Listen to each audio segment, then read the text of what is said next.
Welcome to சுப்பீஸ் wonderland. இன்றைக்கி நம்ம பார்க்க போகிற ரெசிபி ரொம்பவே ஹெல்த்தியான ஒரு ரெசிபிங்க. பிரண்டையை வச்சு ரொம்பவே டேஸ்டியான ரைஸ் வெரைட்டி ஒன்று ப்ரிப்பேர் பண்ண போகிறோம். கண்டிப்பாக நீங்களும் இந்த ரெசிபியை ட்ரை பண்ணி பாருங்கள். ரொம்ப டேஸ்ட்டாக இருக்கும். இது பிரண்டை சாதம்னு யாருமே நம்ப மாட்டாங்க, அந்த அளவுக்கு ரொம்ப டேஸ்ட்டாக இருக்கும்.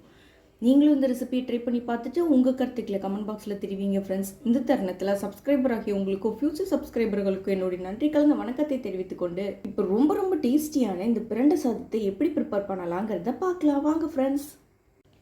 ஃபஸ்ட்டு நம்ம பிரண்டை சாதம் செய்கிறதுக்கு பிரண்டையெல்லாம் க்ளீன் பண்ணி எடுத்துக்கணும். இந்த மாதிரி எடுத்தோன்னா நார் வரும். இந்த நாரை மட்டும் தனியாக எடுத்துகிட்டு அதுக்கப்புறம் இந்த பிரண்டையை அப்படியே ஆட் பண்ணிக்கலாம். இன்றைக்கி நம்ம இலைகளையும் சேர்த்தே நம்ம பிரண்டை சாதம் செஞ்சுக்கலாம். இலைகள்லேயும் பிரண்டையில் இருக்க அதே சத்துக்கள் பிரண்டையுடைய இலைகள்லேயும் இருக்குது. அதனால் இது இலைகளையும் நம்ம இன்றைக்கி சேர்த்து செஞ்சுக்க போகிறோம்.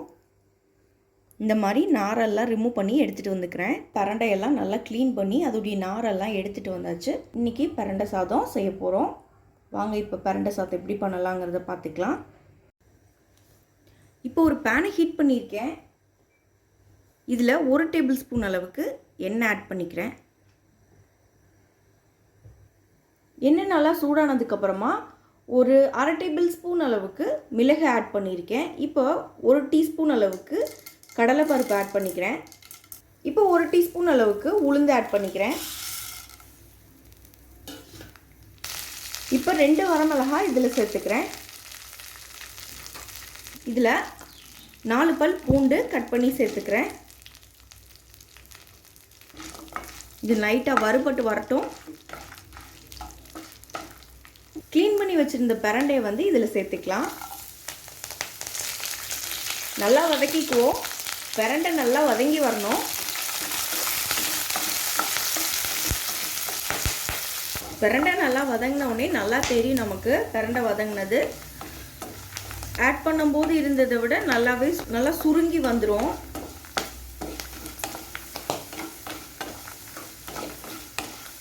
இப்போ நல்லா பிரண்டை வதங்கி சுருங்கி வந்துடுச்சு.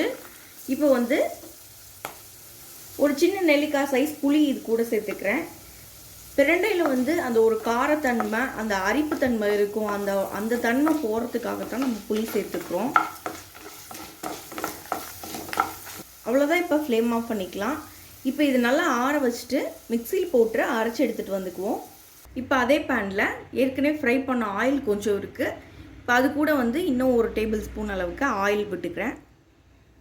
நல்லெண்ணெய் சேர்த்துக்கிறேன். நல்லெண்ணெய் சேர்த்து செஞ்சோன்னா ரொம்ப டேஸ்ட்டாக இருக்கும்.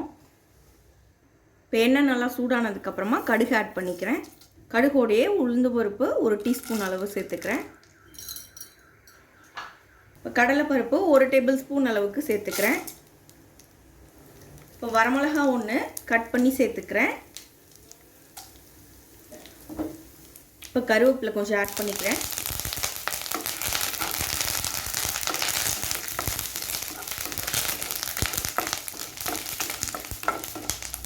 இப்போ நம்ம இந்த பிரண்டை பேஸ்ட் அரைச்சி வச்சுருந்தோம் பார்த்தீங்களா, அதை இதில் சேர்த்துக்கலாம். நல்லா வதக்கிக்குவோம்.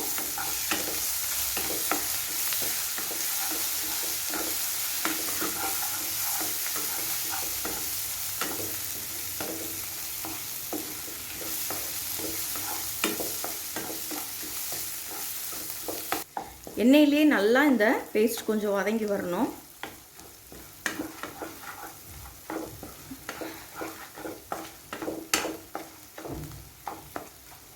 ஒரு 2 to 3 நிமிஷம் வதக்கி விட்டால் போதும். இப்போ ஃப்ளேம் ஆஃப் பண்ணிக்கலாம்.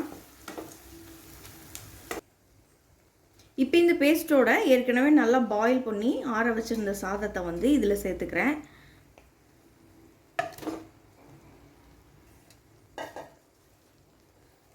நல்லா மிக்ஸ் பண்ணிக்குவோம்.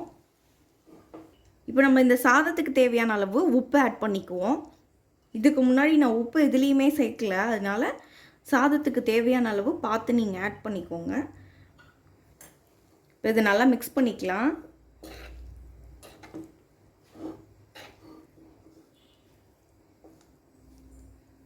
ரொம்ப ஹெல்த்தியான ரெசிபி, டைஜஷனுக்குலாம் ரொம்ப நல்லது.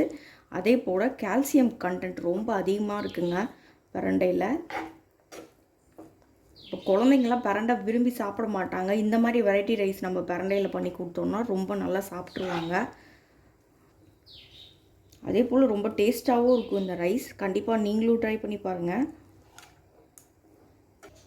அவ்வளோதாங்க, நமக்கு சாதம் சூப்பராக மிக்ஸ் பண்ணி எடுத்துகிட்டு வந்தாச்சு. நமக்கு இப்போ ரொம்பவே டேஸ்டியான பிரண்டை சாதம் ரெடி ஆயிடுச்சு. இதை ஒரு பிளேட்டுக்கு மாற்றி எடுத்துகிட்டு வந்துக்குவோம். இப்போ நமக்கு ரொம்பவே ஹெல்தி அண்ட் டேஸ்டியான பிரண்டை சாதம் ரெடி ஆயிடுச்சு ஃப்ரெண்ட்ஸ். கண்டிப்பாக நீங்களும் இந்த ரெசிபியை ட்ரை பண்ணி பாருங்கள். இந்த ரெசிபி உங்களுக்கு பிடிச்சிச்சுன்னா எங்கள் சேனல் லைக் பண்ணுங்கள், ஷேர் பண்ணுங்கள், சப்ஸ்கிரைப் பண்ணுங்கள் அண்ட் உங்கள் கருத்துக்களை கமெண்ட் பண்ணுங்கள். மீண்டும் இன்னொரு நல்ல ரெசிபியோட உங்களை மீட் பண்ணுறேன். அதுவரை உங்களிடமிருந்து விடைபெறுவது சுபீஸ் ஒண்டர்லேண்ட். தேங்க்யூ.